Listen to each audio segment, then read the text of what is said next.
watu waduto wayiere en pesa to ber. Pesa to ber. Gima pesa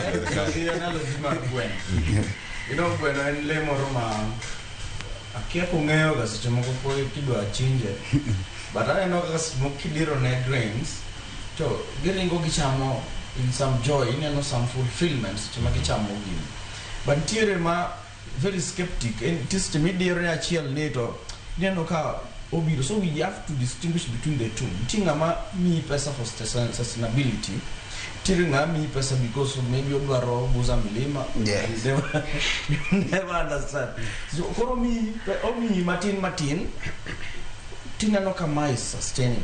But timoro ma mi mang'eny ma you wonder if it will be sustainable. Yes. Koro ineno ka beto keli machiegni, beto okeli machiegni mondo maybe as a trap mondo kawi odio chinji kocha. You never know, and we have to distinguish between the two.